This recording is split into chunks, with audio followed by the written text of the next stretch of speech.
الدولية routes along the خاصة Red Sea. وأن مصر It is the lifeline of international trade. Egypt is one of the most affected parties from this escalation. We lost more than $9 billion revenues of the Suez Canal as the result of disruptions in international trade going through the Red Sea. The stability, security and territorial integrity of Somalia is part and parcel of the security of the region. We call for making concerted efforts and mobilizing the necessary funding in order to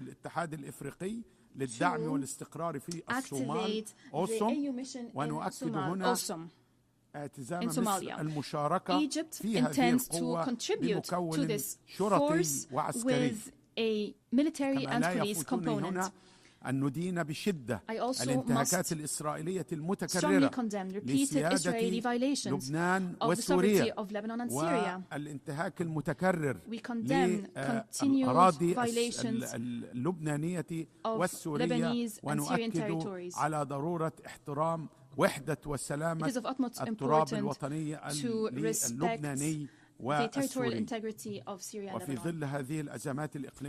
Against this background, in light of these complex regional challenges, Egypt is playing a prominent humanitarian role. We are hosting more than 10 million refugees and displaced persons on our territory. We are providing an environment that respects their dignity, that respects their rights, and that ensures that they receive basic services without discrimination. Despite increasing burdens that go beyond our capacity, and I don't think that there is any other country in the world that is hosting such a number of refugees, providing this kind of services and treating them as Egyptians. As I said, these burdens go beyond our capacity, especially in light of regional international economic crises. Nevertheless, Egypt continues to fulfill its moral and humanitarian responsibility. We believe it is important to share responsibility. The principle of shared responsibility is contained in the International Convention of Refugees. President Abdel Fattah al-Sisi is leading the way to settle disputes. Our region has seen targeting nuclear facilities that are subject to the AIEA safeguard agreement, which is inconsistent with international law. Fourth, we believe that cooperation according to international law is the pillar of mutual respect and the only way to ensure joint benefits. Experience has shown that unilateral measures deepen crises and increase gaps. Ethiopia saw that imposing a fait accompli and violating international law as part of its destabilizing policy in the Horn of Africa and the Eastern Nile Basin declared that the dam has been completed, and what's happened just has happened. It is delusional, as it believes that Egypt will forget its من يتصدق بمزاعم التزامه بالقانون الدولي فإننا تم الاستعداد لتناول الأمر في آليات القضاء والتحكيم الدولي.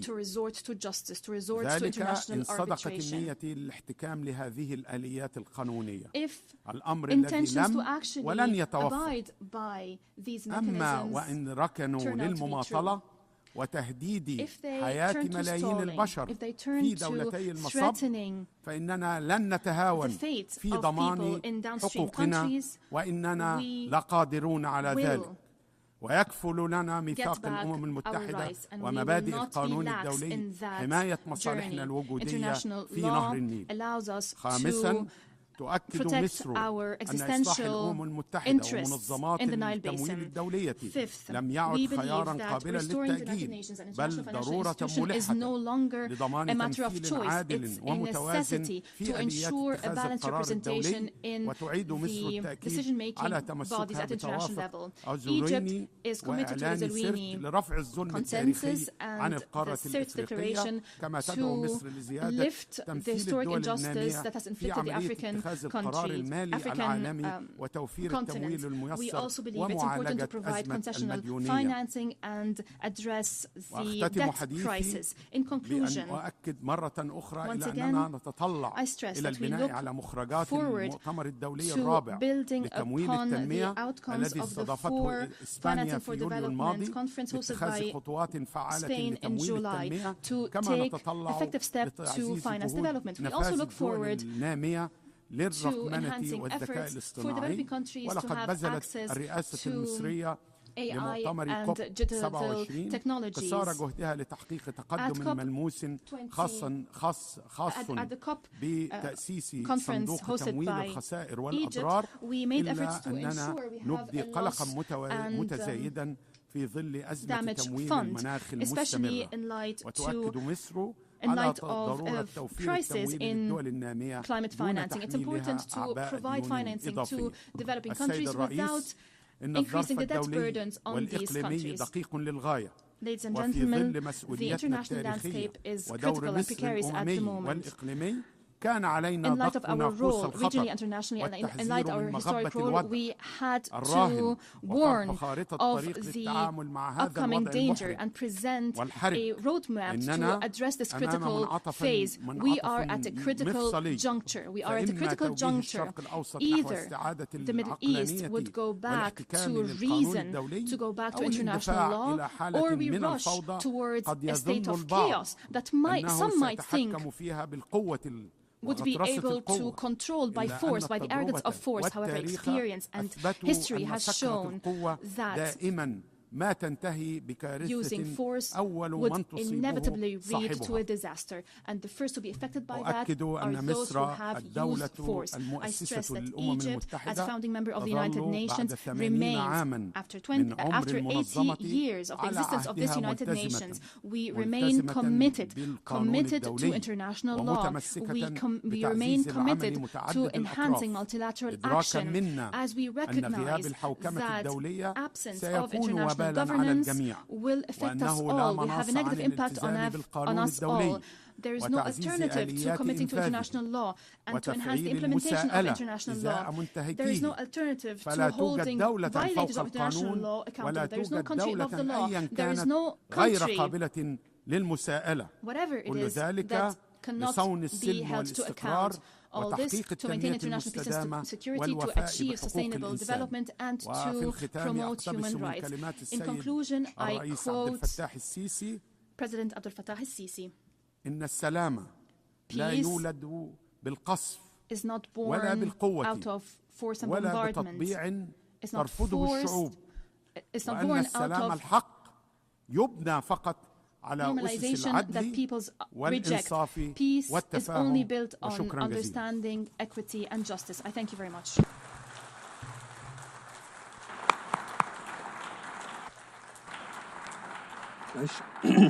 أشكر معالي وزير الخارجية والهجرة والشؤون المصريين بالخارج في جمهورية مصر العربية.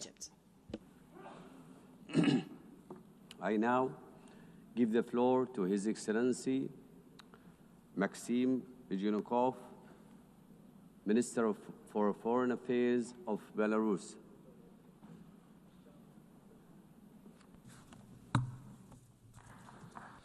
Уважаемый господин председатель, уважаемые дамы и господа, Mr. President, ladies and тема gentlemen, общеполитической дискуссии этого theme of года this year's general debate «Вместе лучше. is Better 80 лет Together, во имя мира, 80 развития и years and прав more for человека». peace, development and Отличная human тема. rights.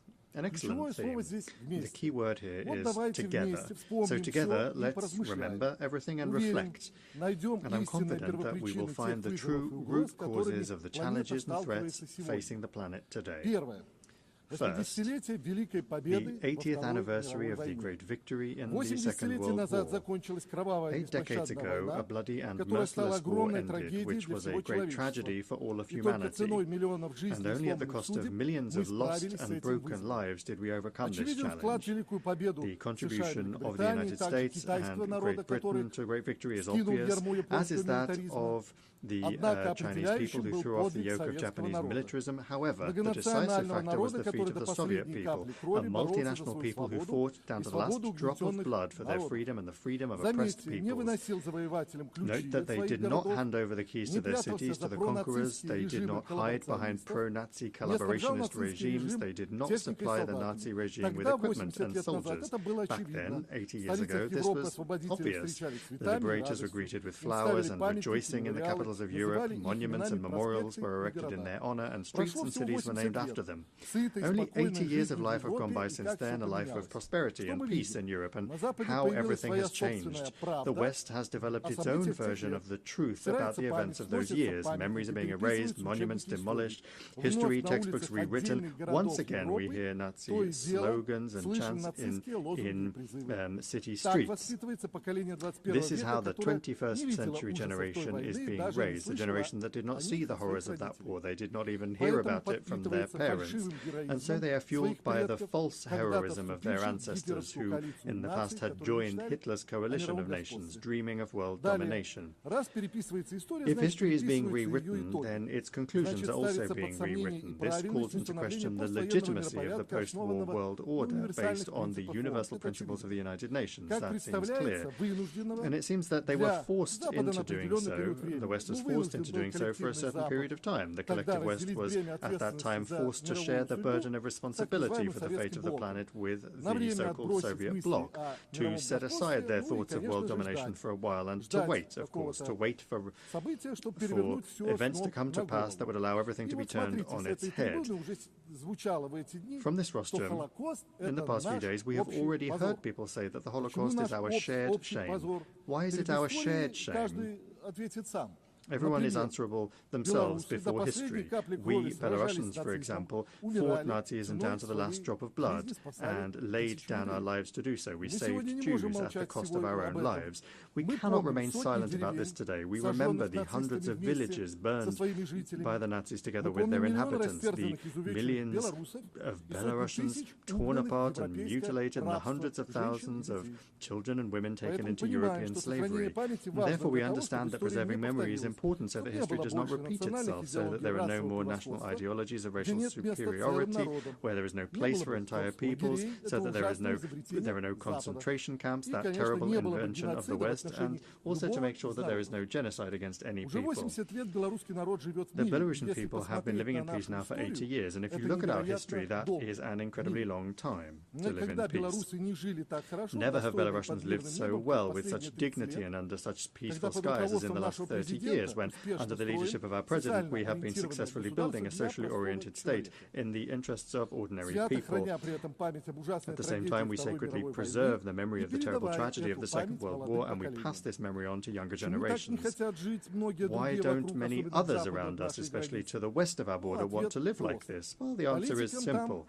The politicians there are blinded by their personal ambitions. They cannot see ordinary people behind those ambitions, even in their own countries. And so it is no surprise that they treat human life with such contempt, as well as that of other peoples, for example, calling on Ukraine to fight down to the last Ukrainian. This year is also significant for the UN, which is celebrating its 80th anniversary. The organization was created by the victors of that bloody war.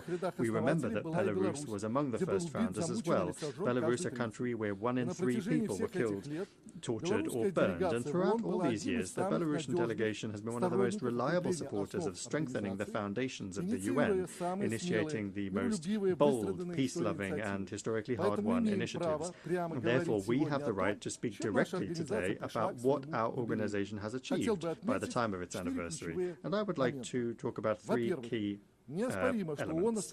First, it is indisputable that the UN remains a central element of international life. This has been made possible by its undisputable legitimacy, its universal membership, and its comprehensive agenda. However, we can see that the principle of universality has been seriously undermined, especially in the last decade. And that has been done by those that are constantly trying to turn the UN into a tool for advancing their own interests, in addition to doing so contrary to the aspirations of humanity.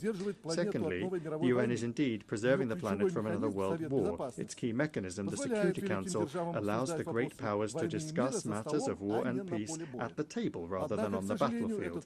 However, unfortunately, this body is being used less and less. Its influence on world affairs is no longer what it used to be, and let's be honest, the UN has proved incapable of preventing many of the bloody regional conflicts of our time, and the further thing goes on, the more this is true. Thirdly, a huge network of international structures has been created under the UN, and a multitude of legal documents have been developed. This infrastructure provides an opportunity for effective interaction across the entire spectrum of human activity, but if you look closely, only some of the UN structures remain truly effective and are actually fulfilling their functions. Why is this happening? Well, it's obvious. The organization has to keep up with the times. That requires reform, which our Secretary General, Antonio Guterres, has been talking about, and first and foremost, that of the UN Security Council. And here I'm talking inter alia about expanding the category of permanent members to include developing countries from Africa, Latin America, and Asia. Over the past 8 decades, the membership of the organization has grown exponentially, and many states that were not even on the world map when the UN was founded want their opinions and voices to be heard, and they have a right to do so, as now they are important political and economic actors. They rightly expect the UN will work in the interests of all of its members and to strengthen cooperation between them, rather than being a tool for manipulation by individual countries. And this includes settling scores with other states. Fourth, we also see a problem in the fact that the UN is being used for certain purposes. The actions of the United States of America to reduce its support to the UN, which has already caused plans to cut staff in our organization, are a very unpleasant wake-up call. But you'll have to agree that if the UN is able to be an impartial forum and move with the times, it will be in demand by everyone, the weak and the strong, the developed and the developing. Otherwise, it will suffer the same fate as the League of Nations. And Belarus does not want that to happen because, for the time being, we do not see any alternative to the UN. And that is why talking about these institutional problems sincerely today is important to understand their nature and to correct them. The 50th anniversary of the Helsinki Final Act is being marked this year as well. This document, initiated incidentally by the leadership of the Soviet Union, consolidated the realities that had developed in Europe after the Second World War. The act also predetermined the stable nature of relations between the Soviet Union and the United States, which was reflected in all regions of the world and helped to make the Cold War slightly more manageable. It also introduced the principle of indivisible security, adherence to which prevented the Cold War from escalating into a hot one.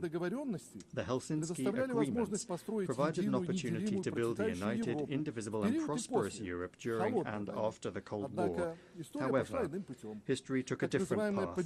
Today, the so-called victors of the Cold War have completely forgotten this principle and adopted a logic of superiority and confrontation. Incidentally, it was precisely this logic that was behind NATO's eastward expansion.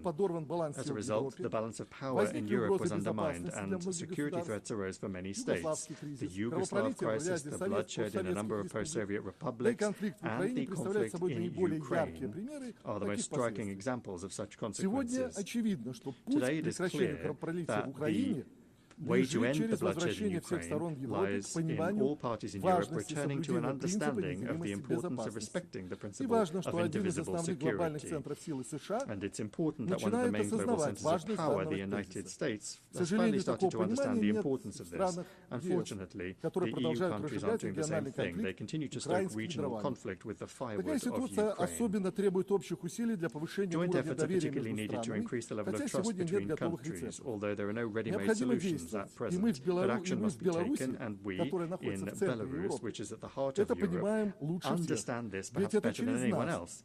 After all, it was through us that the most tragic wars of modern times have swept through our country every 50 years or so, leaving nothing but memories in their wake. And that is why we cannot delay. Just look at what our European neighbours are doing on the EU's border with Belarus and Russia. They are laying mines, building walls, moats and trenches, defensive lines and barbed wire. They are trying to create a sense among their population of an impending threat from the barbarians barbarians to the east, and there have actually already been victims, albeit among NATO countries, who are either drowning in bogs or being blown up by their own mines. Incidentally, I saw here on the North Lawn near the UN building a piece of the Berlin Wall has been set up as a monument to human rights, and the inscription says 155 kilometers and 200 victims during its existence, or something to that effect. Today, a much larger wall, thousands of kilometers long, is being erected on the border between the EU and Russia and Belarus, from Finland down to Poland, and there have already been hundreds of victims along this wall since its construction began. Today, hundreds of innocent migrants from countries of the south who, in search of a better life, are striving to reach the EU, which has destroyed the normal way of life in their countries, are dying. So if we are not able to prevent the construction of this wall together, then let us at least reserve a place on the North Lawn where we can put up a piece of that wall when the countries in question come to their senses and decide that such a wall is no longer necessary. We could say how long it was and how many people died as a result. And we can say that this is a monument to the right of freedom of movement. Belarus is speaking out and proposing concrete solutions. In particular, the President of the Republic of Belarus has put forward an initiative to develop a Eurasian Charter of Multipolarity and Diversity in the 21st century, to launch a new paradigm for a Eurasian architecture of equal and indivisible security. I won't talk about this in detail. The Minister of Foreign Affairs of the Russian Federation already spoke about this very well. We then call upon all Eurasian states to join in this process and to show the same responsibility that our predecessors demonstrated half a century ago. There is no alternative to this dialogue. We need to rid ourselves of prejudices and sit down at the negotiating table. Our appeal, of course, also is addressed to the countries of the European Union, which have traditionally been skeptical of any initiatives coming from the East. But I would like to remind them that this East is far from what it was even a decade ago. It is, in essence, the global South, or even the global majority, you could call it, and that is what must be reckoned with. It's time to finally understand that the days of the dictates of the collective West are a thing of the past. And therefore, I would like to advise European countries to reflect on their place in the world in light of the transformations that are underway, which, as we can all see, are not clearly in their favor. The decline in economic competitiveness is undermining the traditional European model of the welfare state, leading also to a fall in living standards and rising inequality, as we can see. The crazed militarization of the region is driving Europe, especially the new EU and NATO member states, into a deep financial abyss.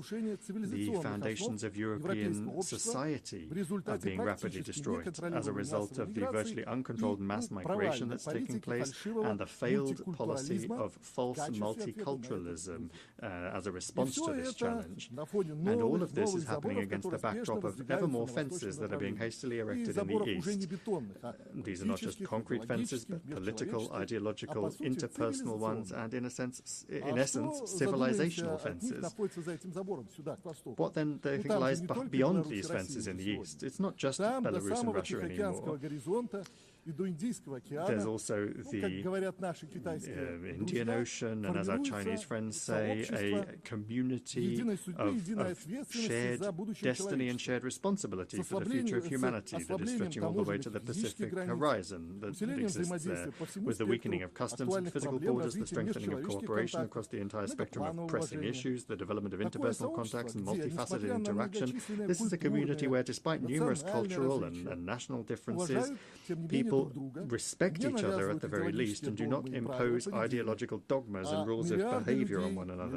Billions of people, millions of kilometers of territory, a powerful, rapidly growing economy, and the most advanced technologies, ones that are now our own. We have everything, and our own modern mechanisms for cooperation as well. The BRICS, the SCO, ASEAN, the African Union, the League of Arab States. Therefore, in essence, all of these political and militaristic shenanigans by by the EU on its eastern border and economic sanctions against us, these are all measures of harsh self-isolation that are driving EU countries even deeper into domestic economic and political crisis. And allow me to say again, this is self-isolation.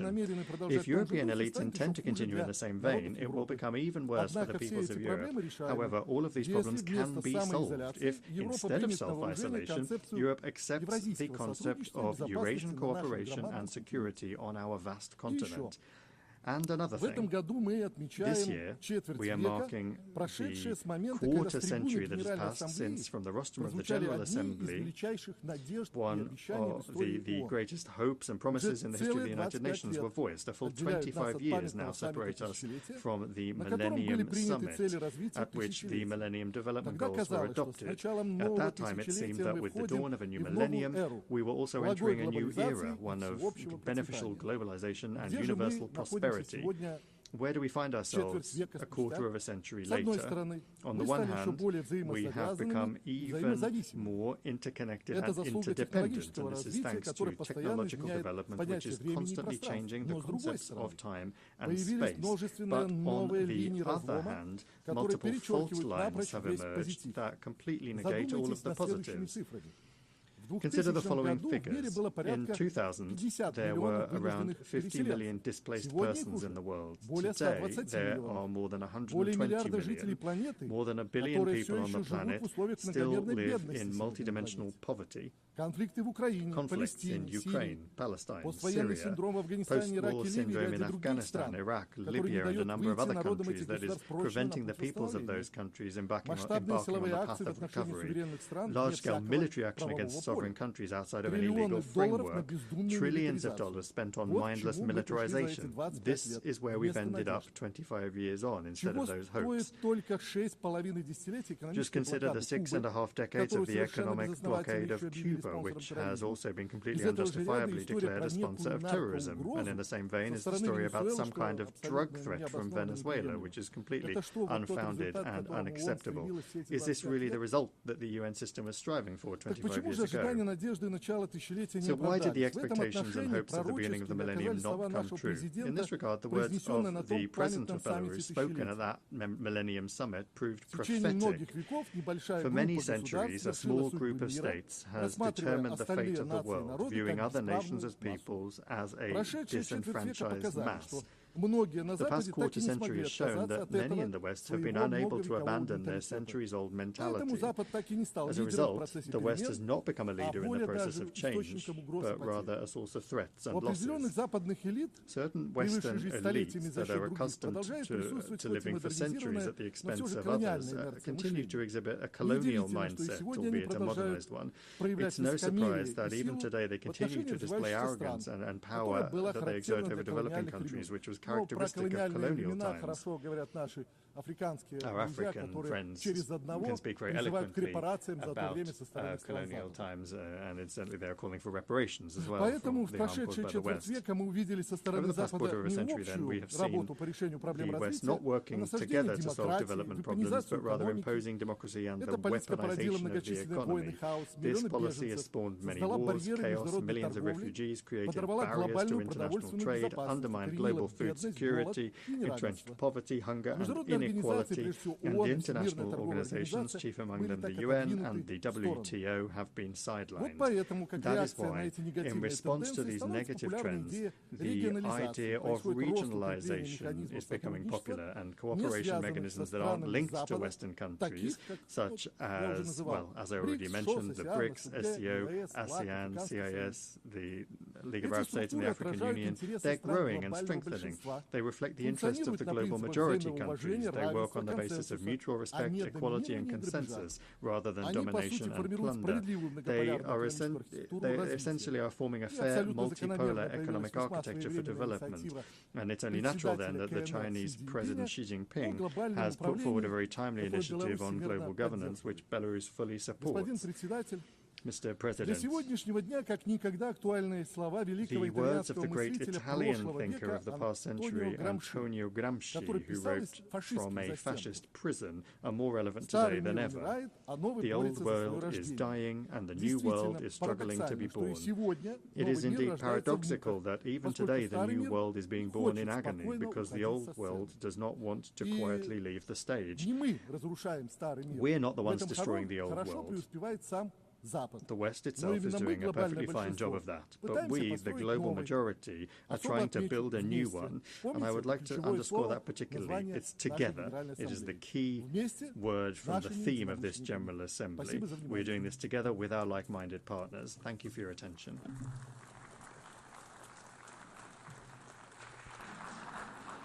I thank the Minister for Foreign Affairs of Belarus.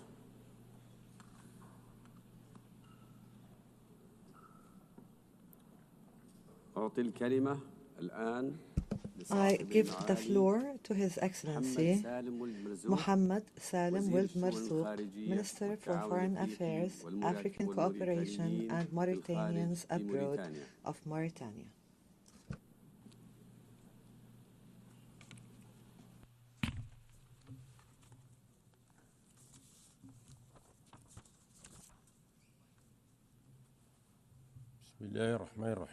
In the name of God, the merciful, the compassionate,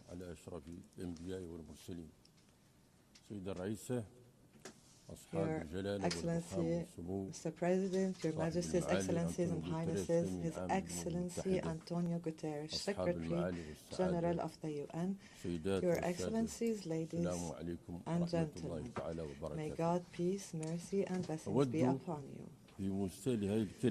I would like at the outset to extend my warmest congratulations to Her Excellency Ms. Annalena Baerbock on her assumption of the presidency of the 80th session of the General Assembly.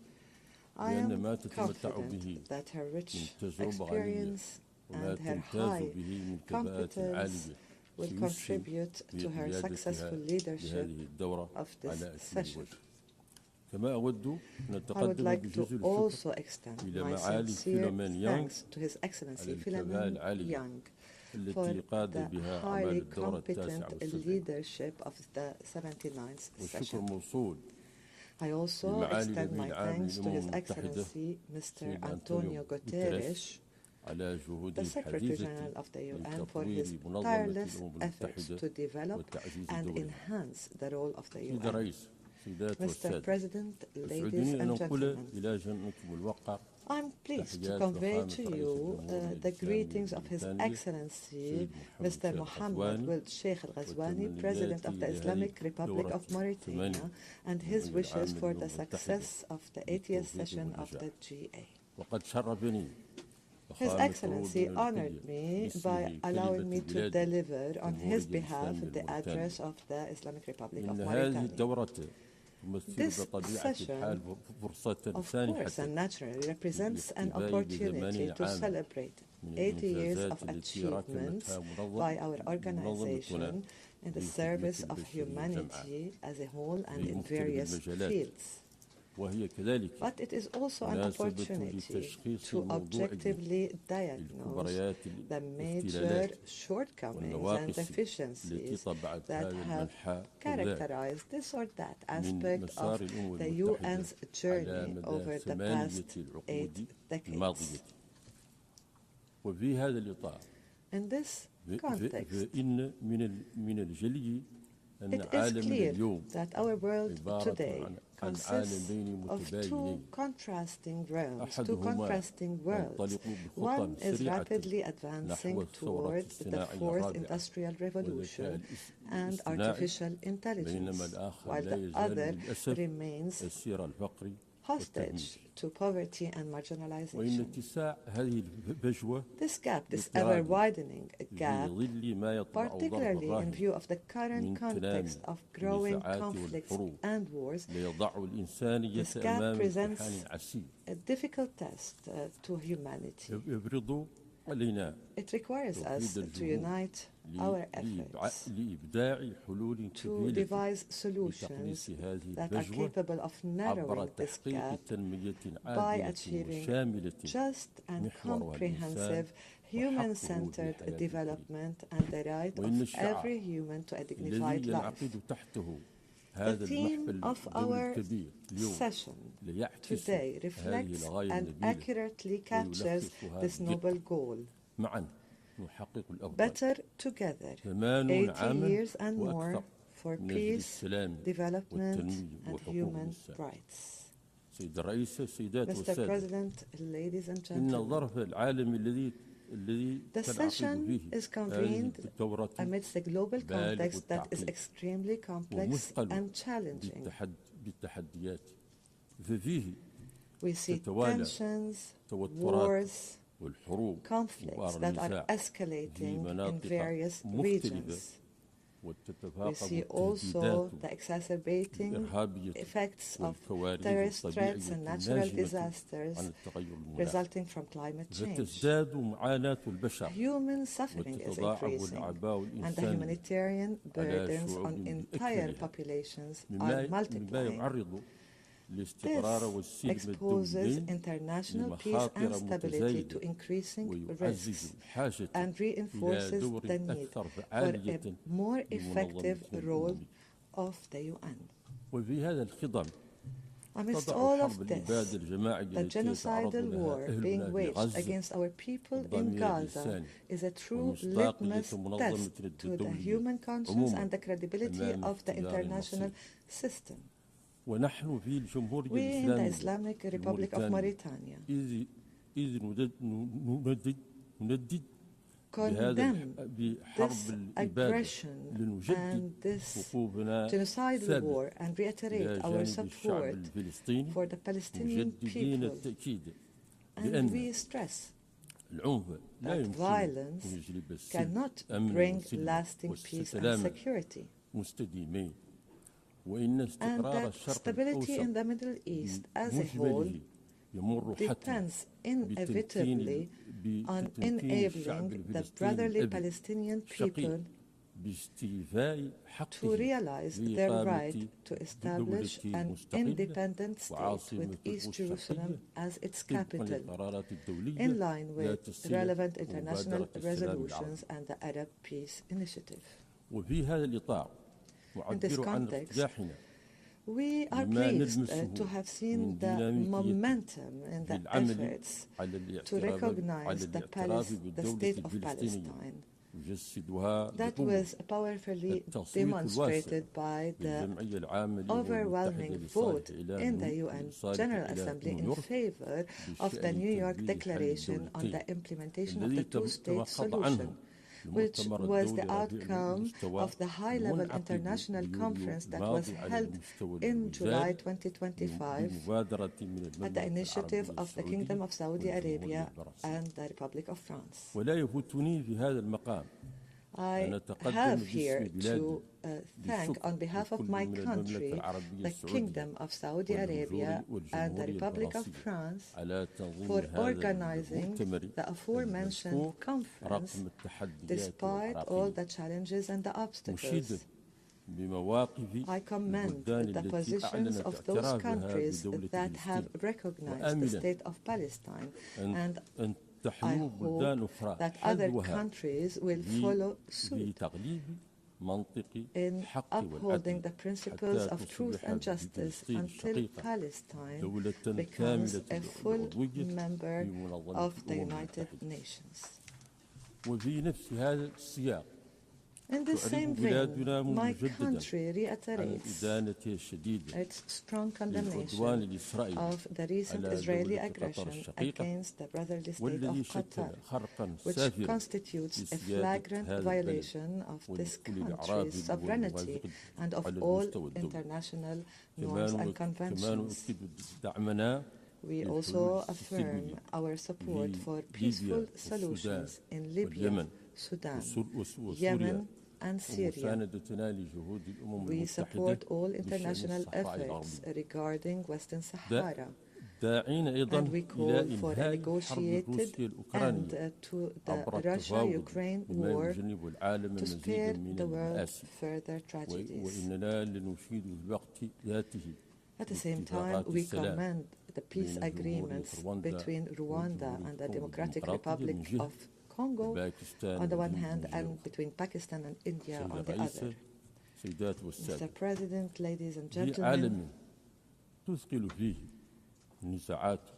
in a world where conflicts, poverty, disease, climate change are burdening humanity, the need is more urgent for more just and effective international and global political, economic and health governance that places and prioritizes human life and dignity. This can only be achieved through a balanced reform that restores confidence in the United Nations and renders the organization more capable of fulfilling its noble purposes and goals of safeguarding peace and security and building a more equitable world. Accordingly, my country renews its commitment to the legitimate demands of our African continent as set out in the Eswatini Consensus for Equitable Representation in Global Governance Structures. We call the international community to support developing countries in addressing challenges of food security, climate change, the problem of debt, and to support their efforts towards achieving the Sustainable Development Goals. Mr. President, ladies and gentlemen, the Islamic Republic of Mauritania places a high priority on the strengthening of the rule of law and good governance, the consolidation of values of justice and equality as its top priority. Therefore, we have implemented a range of strategies and reforms aiming at promoting transparency in the management of public affairs, reforming and enhancing the independence of judiciary, supporting the role of the parliament in oversight and accountability.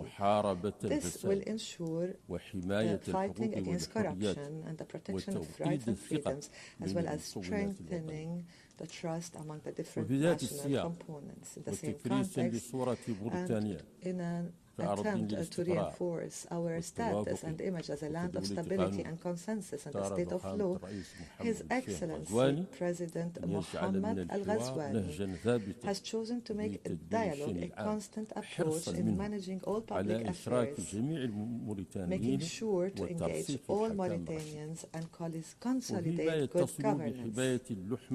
In terms of social cohesion, protection of social cohesion, that is, my country is placing development at the service of citizens everywhere through structured programs that embody spatial justice. It is building dams, constructing schools, establishing health centers, providing the foundations for a decent life for thousands of families in villages and cities and rural areas, strengthening national solidarity in full harmony with the process and in parallel with the process of consolidating the rule of law and the foundations of good governance. We have a comprehensive health coverage program that has provided insurance for vulnerable families. The number of beneficiaries increased by 147% between 2019 and 2024, with universal health coverage reaching approximately 21% of the total population. As for human rights, my country has strengthened its human rights frameworks and systems by combating the effects of slavery in all its forms and confronting human trafficking through well-established legal and institutional mechanisms. Mauritania hosts approximately 250,000 refugees from Mali, And we have completed the conciliation of the legal status of more than 150,000 migrants in conditions that fully respect their rights and preserve their dignity.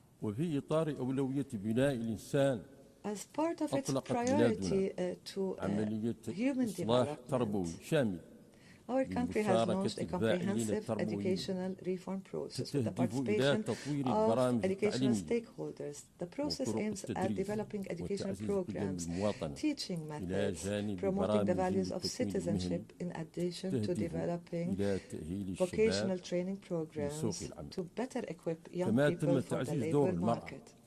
Women's role in the public and political life has also been strengthened, improving their access to health services.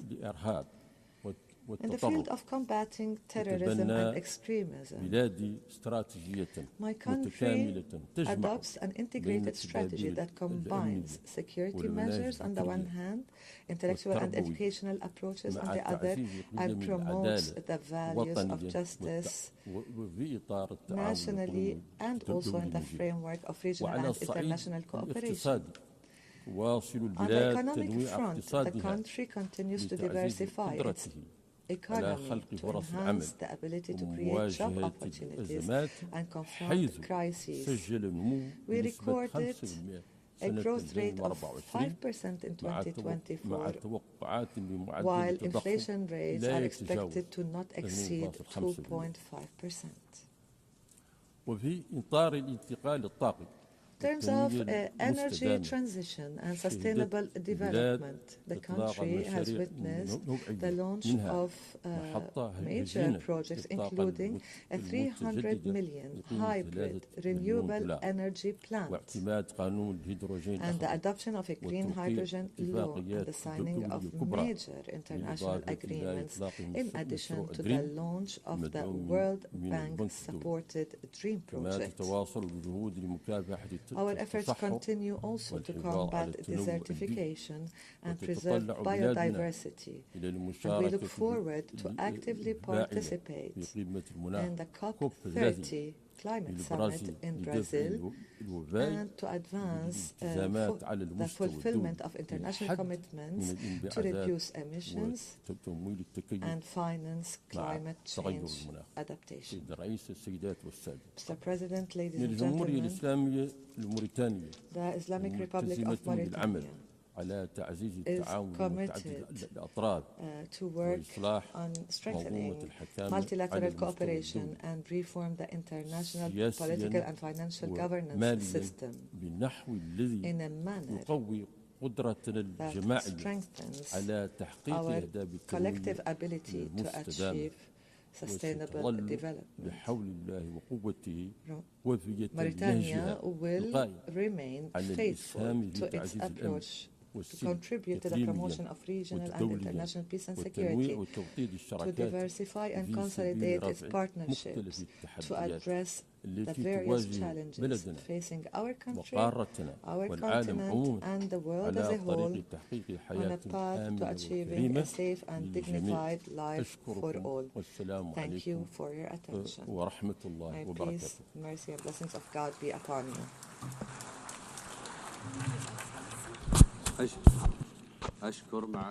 I thank His Excellency Minister for Foreign Affairs, African Cooperation and Mauritanians Abroad of Mauritania.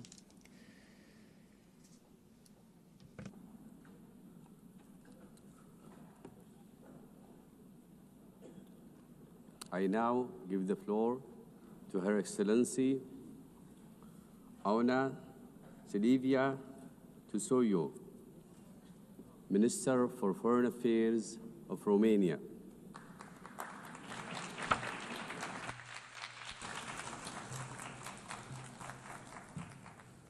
Excellencies, our very presence here today, representing our countries together in the same room, part of the same conversation, is in itself a deep expression of our commitment to multilateralism.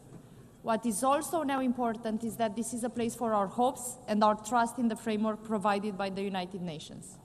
Romania stands firmly by the United Nations as we mark 80 years since its creation and 70 years since we joined.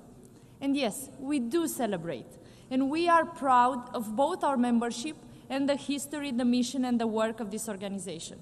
But we also have a duty to see what works, to see also what does not work, and to act accordingly. We are living in troubled times, without precedent in history. People say that we want to prevent war, but war is very near to us. People say that we want to live under the reign of international law, but the world assists impassively to its repeated violation. I have heard similar statements many times in the interventions here of world leaders in the United Nations plenary, that we live and we face unprecedented times.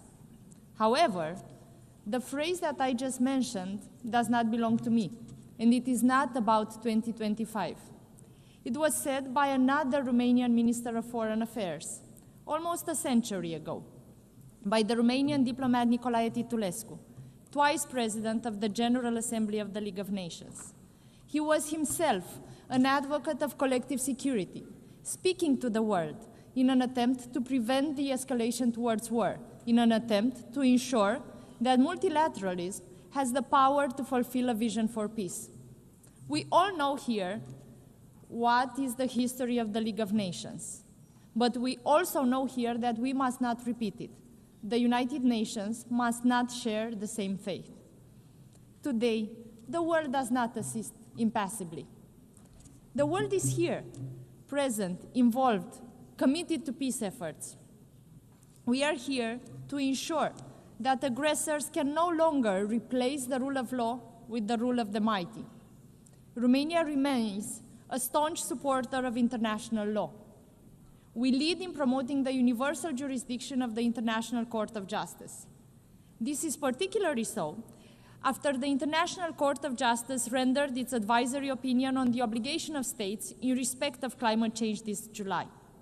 We call on the states here today to join the declaration of promoting the universal jurisdiction of the ICJ launched by Romania. Looking at the international peace and security, our aspirations remain the same as those of Titulescu, remain the same as those that were 80 years ago, 70 years ago. For almost 4 years, we have been witnessing a fully fledged war of aggression against Ukraine, started by Russia, uninvited and unprovoked. A war that has unleashed the greatest security crisis in Europe in recent history and challenged the rule-based international order. We must respond to that challenge. The latest violations of the sovereign airspace of Poland, Estonia, Denmark, and of my country, Romania, by reckless actions aimed to provoke, were condemned by many other countries here in New York at the UN Security Council, and we are grateful for that. We once again proved together that provocations meant to destabilize our alliances and to put pressure on our unity have achieved the exact opposite. Any common challenge unites us more. We know and reaffirm that we are stronger together, that the prosperity of any of us is based on the security of all of us. The war in Ukraine, which is carried out both conventionally and hybrid by Russia and its allies, potentially might affect the maritime security in the Black Sea area, and it challenges already the resilience of the neighboring states. We, the United Nations, must act with the conviction that a just and lasting peace in Ukraine is in everybody's interest. We welcome the ongoing US and European leaders' efforts in that respect, and we urge for an immediate, complete, and unconditional ceasefire. We also consider that the recent statements of President Donald Trump and that of European leaders are also an acceleration needed towards peace. In the meantime, Ukraine continues to need our support and our solidarity. In full accordance with the UN Charter, Ukraine has the right to protect its sovereignty, its independence and territorial integrity, and has the support of its people to do so. Romania's support has been substantial and multifaceted, and we will continue to stand with Ukraine for as long as it is needed, because their security, peace there, is also connected directly to our own security and prosperity. The government of Romania supports the pursuit of justice and accountability on the brutal war of aggression of the Russian Federation against Ukraine. Looking at the global map, we are also concerned about the escalation of tensions and conflicts in the Middle East. An immediate ceasefire in Gaza, the unconditional release of all hostages, as well as adequate humanitarian assistance, are merely the first steps towards a permanent end to hostilities. We fully support mediation efforts towards these goals. We also need to maintain a political horizon for the implementation of the two-state solution. Romania supports this approach for over 3 decades as the only viable basis towards a just, comprehensive, and lasting peace in the Middle East. We also remain concerned about developments on the African continent, and we do reiterate our commitment to the stability of the region. A continent with such a large young population needs to give them the right to hope, to plan, and build their future in peace. But there is a decrease of the UN peace and security footprint around the world in the exact time while conflicts sometimes have no end in sight. This is not only because of the expected effects of the reform triggered by the UN80 initiative. The reviewing process of the UN peace operations must respond better to current realities. Adaptability, local ownership, partnerships, including with regional organizations, are key attributes for such success. At the same time, conflict prevention and mediation should always come first, while the separation between the special political mission and peacekeeping operations should be eliminated to fully exploit synergies and capabilities. We need to rebuild trust in the mandates of the UN peacekeeping and UN political special missions. And that means action. From our perspective, there are already various instruments within the established UN framework to help maintain and restore the international peace and security, as it is our common mission. For example, the global nuclear non-proliferation regime is one such key instrument, and the constructive cooperation of the member states with the International Atomic Energy Agency is essential. That is why Romania has also resumed our role in its leadership. The Security Council reform should make further progress in terms of transparency, working methods, and representativity, in order to become more effective and consolidate its credibility beyond our small diplomatic circle. Successful steps have already been taken, such as the veto initiative, but more needs to be done. And let me be clear here, what am I referring to when I say more needs to be done? We need to act together and make sure that the aggressor doesn't have the power to veto anymore on the wars that it has started unprovoked and uninvited. The General Assembly has its own role in the area of peace and security, according to the UN Charter. Its complementarity, its synergy with the Security Council must be put to good use. We welcome the recent consensus on the revitalization process, including with regard to the Secretary General's selection and appointment, one that we proudly co-facilitated. Closely linked is also the peace and security for ensuring international humanitarian response to emergencies. Romania supports the central coordinating role of the UN and the more consistent humanitarian diplomacy. We must ensure a fully effective, non-discriminatory, and unhindered response to the needs of those affected, to the needs of those that are vulnerable now. At the same time, an integrated approach to humanitarian development and peace actions is key to leverage investments on the long run. Distinguished audience, we now come to another fundamental pillar of the UN, to fulfill a legitimate aspiration towards prosperous, sustainable, and inclusive societies. We have shown political will, but will is not enough. Our actions do not suffice. Sustainable development cannot be achieved without peace and security, protection of human rights, as enshrined in all 17 SDGs, and adequate capacities and financial resources. Romania supports the effective official development assistance, as it is reflected in alignment to best standards in the field of OECD recommendations, as we also plan to join OECD next year. As we approach COP30, we must urgently address environmental degradation, including pollution and biodiversity loss. We are also committed to achieve climate neutrality by mid-century, and we join efforts to keep the 1.5 degrees Celsius target alive. Some consider this effort to be expensive, but it is way more expensive not to do it. We must accelerate a just energy transition and emission reduction while ensuring energy security. Romania already does so. And since climate change is a threat multiplier, Romania supports an integrated approach to the climate and security nexus within the UN system. We remain firmly committed to support sustainable development globally. We believe that investing in human capital, advancing green and digital transitions, and reinforcing institutional resilience are key pillars for long-term prosperity. We live in a digital age. Human rights must be upheld also online, especially because that is where we currently have the attention of most of the young people living in our countries and globally.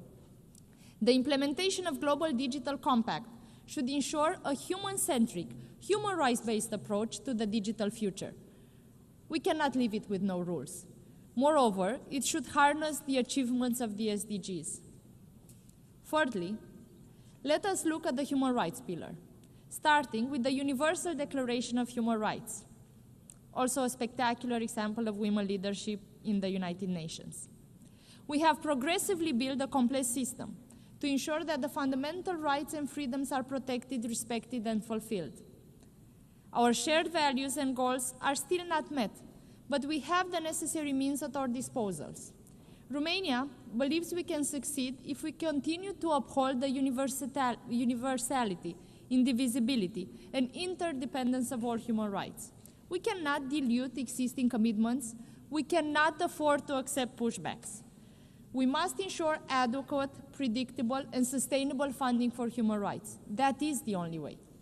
Each of us has the ability, but also the responsibility to act, since human rights, democracy, and the rule of law come hand in hand. Furthermore, the civic space is a vital component of resilient and democratic societies. We have witnessed this firsthand in Romania as well. It is essential that we rely on civil society. Romania advocates for the meaningful participation of civil society actors and human rights defenders in all UN human rights processes. The voices of youth must be heard. Gender equality in law, but also in practice, must remain a priority and is a priority for my country. We are imperfect in following that priority, but we are doing our best. We celebrate now 30 years since the adoption of the Beijing Declaration and its platform for action. And we must show real progress in terms of gender parity, combating discrimination and harmful stereotypes, eliminating pay gaps, as well as violence and abuse. We look forward for the upcoming session of the Commission of the Status of Women to deliver results on the implementation of the Beijing Agenda further. Romania welcomes the adoption of UN Convention Against Cybercrime, which will contribute to preventing and combating the misuse of technology, besides safeguarding fundamental rights and freedoms. We have actively contributed to its negotiation, and we believe that many international and regional instruments should be used in its implementation. For example, Cybercrime Program Office of the Council of Europe from Bucharest has achieved major impact worldwide. It has benefited more than 140 countries since its creation a decade ago. The Southeast European Law Enforcement Center, also hosted by my country, has brought an important contribution in the fight against transnational crime in all its forms, in the region and beyond. We should also bear in mind that disinformation with malign intent has dire consequences for democracies. They have tried to influence our democracy at home in Romania, and they have failed. They will try again, and we must ensure they will fail again. In neighboring Republic of Moldova, in about 12 hours from now, the polls open. It is perhaps the most consequential legislative election since the country's independence. In the run-up to these elections, we have seen reports from Moldova that witness malign foreign interference and disinformation on an unprecedented scale, directed by Russia through proxies inside and outside Moldova. The intent, as we see it, is clear: to deny the Moldovan voters the legitimate right to freely decide the future of their own country. Our neighbors are a young and vibrant democracy. They have proved courage, resilience, and vision. But now they are challenged with the powerful tools of an authoritarian state. Ladies and gentlemen, we must ensure a swift implementation of the Pact for the Future, our building block for action on the whole range of UN activities. And we must be responsible and ambitious with the UN reform process, particularly with regards to the UN 80 initiative. Romania supports efforts towards more efficiency and effectiveness in mandate delivery, as well as a system-wide approach to harness synergies and eliminate duplications. We simply cannot afford not to do so. At the same time, the UN can function properly only if it is adequately funded. In conclusion, I would like to renew our support to the UN system for a better world and a prosperous future. You can count on Romania, and Romania counts on the United Nations. Thank you for your attention.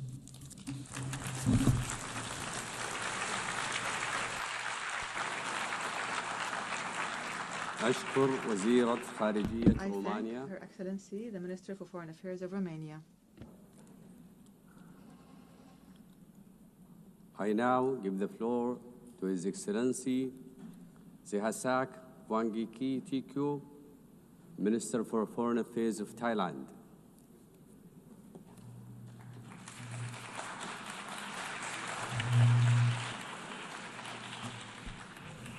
Mr. President, Excellencies, distinguished delegates, at the outset, I would like to congratulate you, Mr. President, Madam President, on your assumption to the presidency of the 80th session of the General Assembly. Though I assumed office only a few days ago, my government made it a priority for me to be here today because we believe this moment matters. This 80th anniversary of the United Nations comes at a time when the UN is at a crossroad, facing critical challenges. Let me begin by reaffirming Thailand's steadfast commitment to multilateralism. There is no doubt that the world still needs the UN, and the UN needs all of us. For the UN to fulfill its purpose, it must evolve with the changing times. Thailand, too, stands at an important crossroads, facing pressing challenges at home with no time to lose. Our vision reaches beyond our borders to the world at large, for we, like all nations, aspire for a peaceful, just, and inclusive world. It is in this spirit that Thailand stands ready to play a constructive role in shaping a United Nations that is truly fit for purpose, delivering peace, development, and human rights for all. Madam President, this year's general debate theme, Better Together, reminds us that the United Nations is strongest when we act together as one. First, we must unite as one community.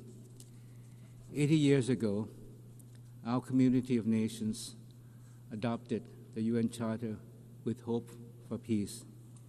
Yet today, we face a world increasingly divided by protectionism, fragmentation, conflicts, and climate change that spares no nation. The war in Ukraine, now in its third year, continues to bring immense suffering and destruction.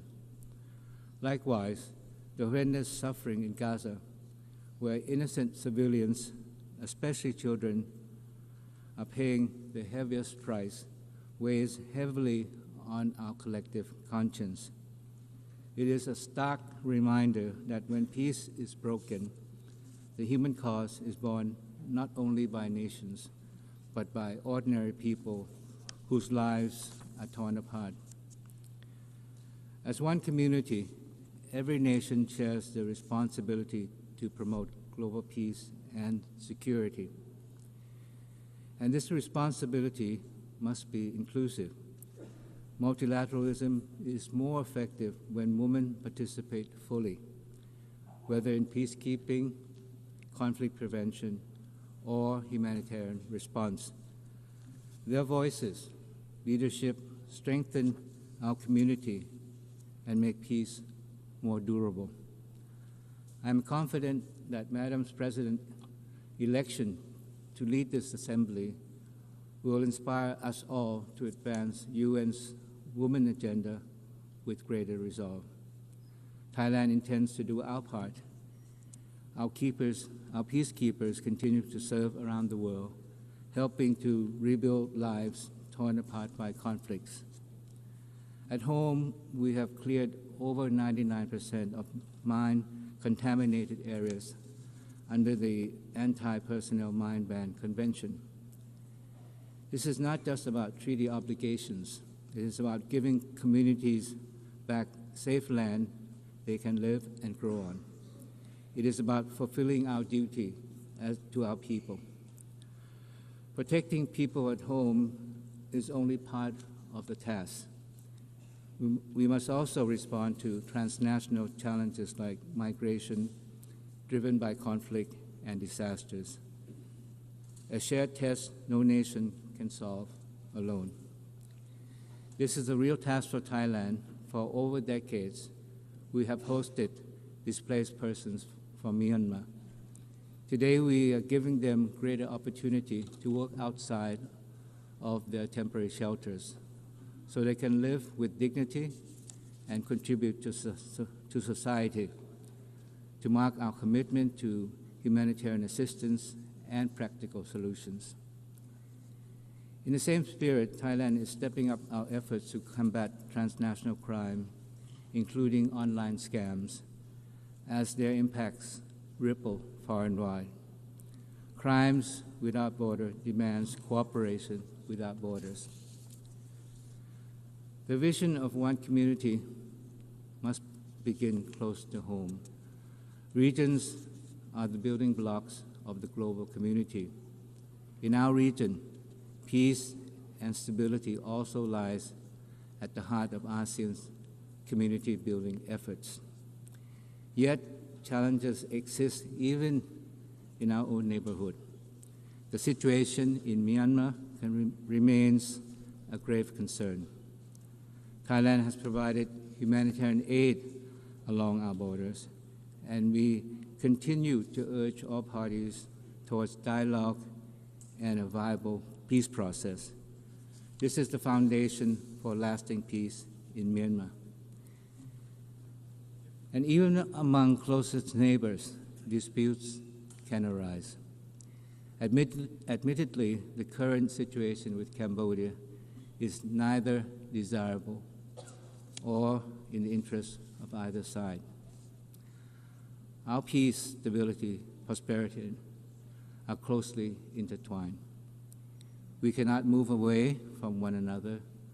We are part of the same ASEAN family.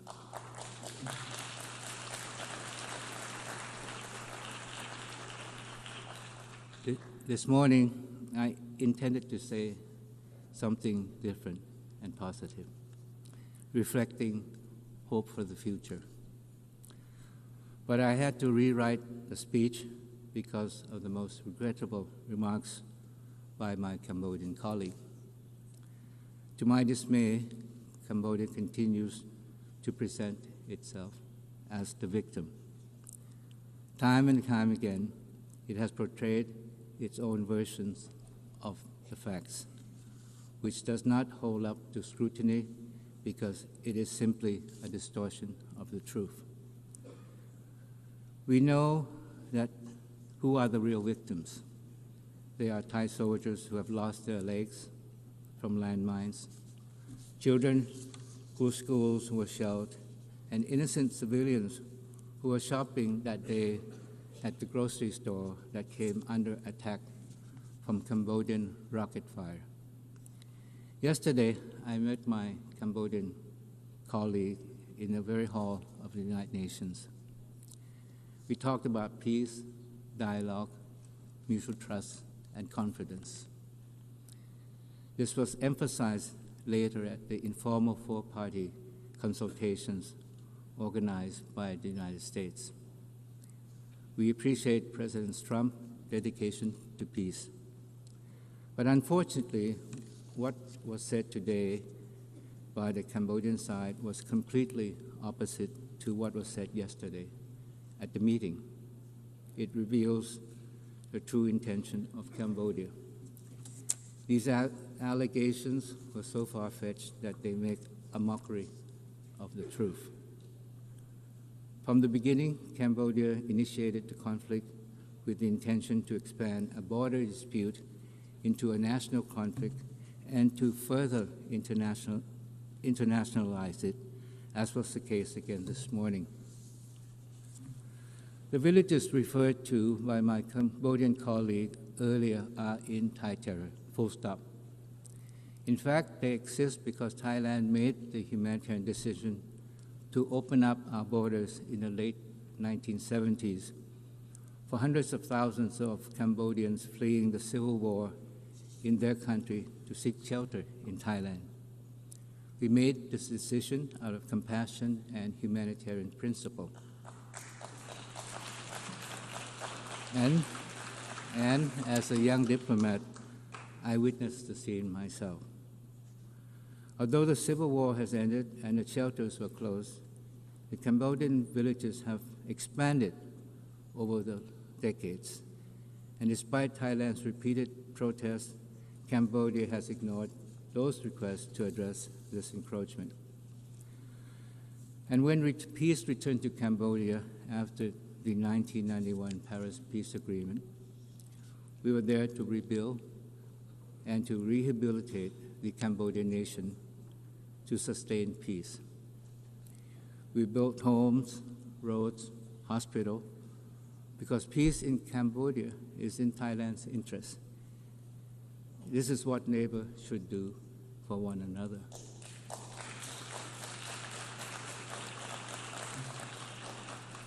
Mr. President, the ceasefire is still fragile.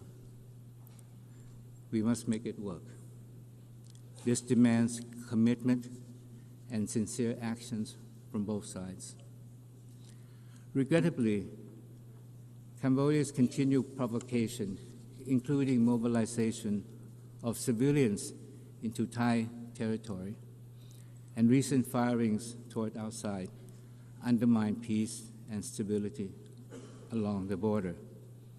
I am referring to a series of incidents since 23rd of September of Cambodia's troop firing at Thai troops stationed along the border. The most recent incident happened just today. Thai troops have also continued to detect surveillance drones intruding into Thai territory on a daily basis across the border areas. These actions constitute a violation of Thai sovereignty and territorial integrity, and the ceasefire agreement reached at the special meeting in Putrajaya, Malaysia, and reaffirmed at the bilateral border committee meeting. Now, let there be no doubt that Thailand has always and will always stand for peace, and we will do everything we can to find a peaceful solution to the current problem with Cambodia. At the same time, Thailand will always stand firm and resolute in the defense of our sovereignty and territorial integrity. We urge Cambodia to work with us in resolving the differences through peaceful dialogue and existing mechanism. Today, our two countries face a defining choice. As a close neighbor and as a friend, we must ask Cambodia which path they wish to take, the path of continued confrontation or the path of peace and cooperation. Thailand chooses the path of peace because we believe that the people of both countries deserve no less. But we really question whether it is the intention of Cambodia to join us in this pursuit for peace. For Thailand, dialogue, trust, and good faith are not just words, they are the way forward. We will continue to uphold these principles in our engagement with partners in ASEAN and beyond, including major powers, in pursuit of sustainable peace and shared prosperity. To speak of one community, Mr. President, is to reaffirm that we are bound by shared principles that everyone is born free and equal in dignity and rights. As a member of the Human Rights Council for 2025-2027 and chair of the Third Committee of the General Assembly, Thailand is committed to promote and protect human rights for all. For us, it is not just about holding a seat at the table. It is about making a real difference in people's lives, the lives of those caught in conflict, those living with disabilities, and those who are often left behind. Advancing the rights of women and girls is also central to this effort. Equal participation and freedom from violence and discrimination are not just human rights, they are the foundation of just and resilient societies. Health is another fundamental right that cannot be overstated. Ensuring access to care is not only about saving lives, it is about giving every person the chance to live with dignity and security. This is why Thailand champions the right to health at home and globally. Our universal health coverage and village health volunteers put people first so that no one is left behind and every community is given the tools to thrive. Thailand is also contributing to global efforts on non-communicable diseases and pandemic preparedness, including through the WHO pandemic agreement. We do not know when the next pandemic will strike, and only by working together can we be prepared and ready. Mr. President, peace and human rights cannot stand without sustainable development. Yet today, development is under threat from rising protectionism, tariffs, and trade barriers may serve short-term interests, but they hurt us all in the long run and divide us when we need the most solidarity. Thailand believes that true prosperity is built not on walls of tariff, but on bridges of trust. Our path forward is open and fair trade, rooted in people-centered and inclusive development. But sustainable development is not just growth. It is about values and balance between progress and preservation. That is why Thailand's sufficiency economy philosophy, built on balance, resilience, moderation, has guided our development journey. It reminds us that true progress must empower people while protecting the planet. With only 5 years left to achieve the SDGs, we must strengthen partnership at all levels and confront the inequalities and financing gap that still hold back our common future. At the same time, we must never forget that the planet lies at the core of sustainable development. Climate change, the overarching threat of our time, is widening the gap between the haves and have-nots.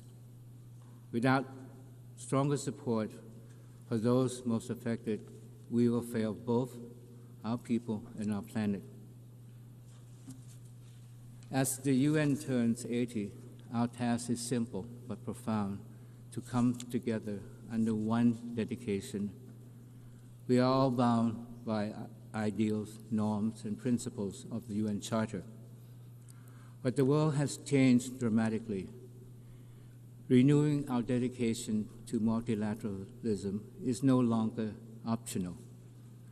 But the truth is, the history of the UN is filled with promises made but not kept.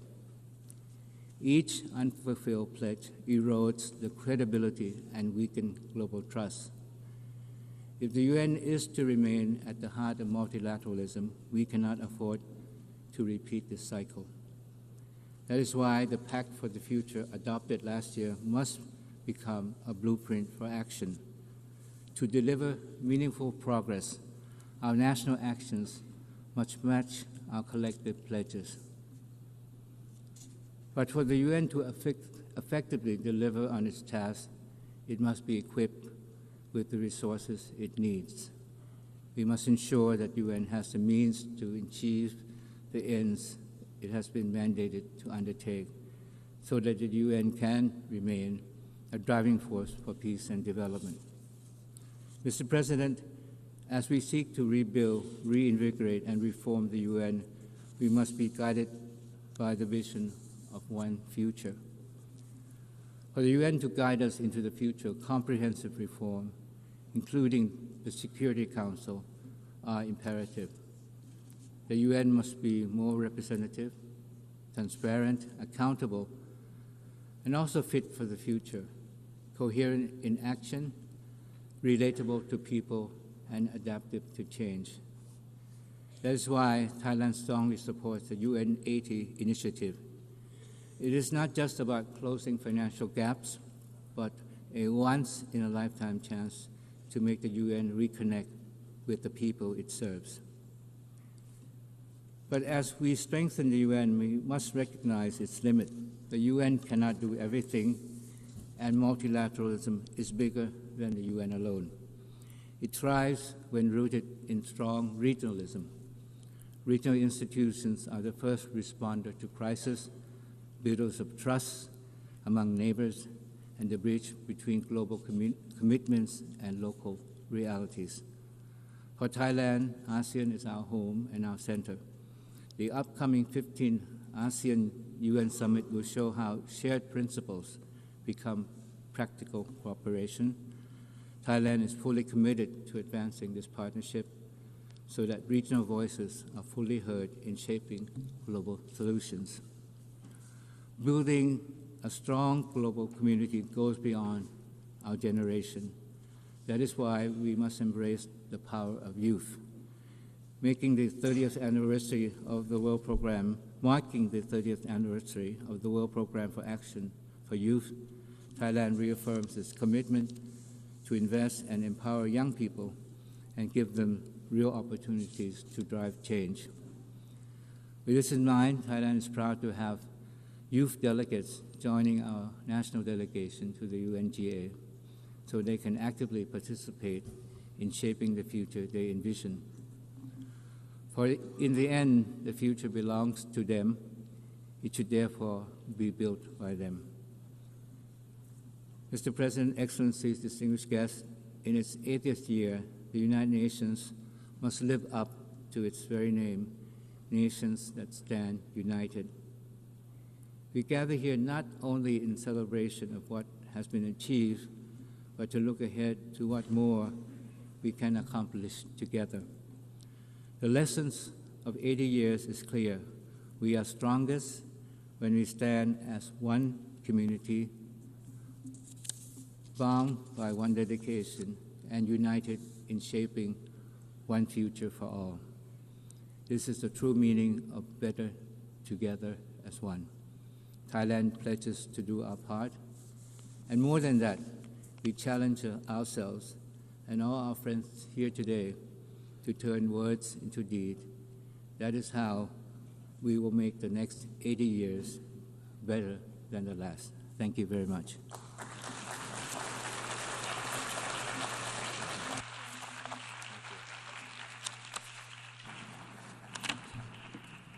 I thank His Excellency, Foreign Minister of Thailand. We have thus heard the last speaker during the general debate in this session. The following session will be resumed after adjourning this session. Session adjourned. أعلن افتتاح الجلسة العامة الثالثة عشرة I للجمعية call to order العامة. the 13th plenary meeting of the General Assembly. تواصل الجمعية The العامة Assembly النظر will في continue البند its 8 من consideration جدول of الأعمال agenda item المعنون 8 entitled مناقشة عامة. General Debate. أعطي الكلمة I الآن now give the floor لصاحب المعالي to لوكا بيكاري His وزير الخارجية والشؤون Excellency السياسية Luca Bicari, والتعاون Minister الاقتصادي for Foreign الدولي Affairs, والانتقال Political الرقمي Affairs, في سان مارينو. International Economic Cooperation and Digital Transition of San Marino.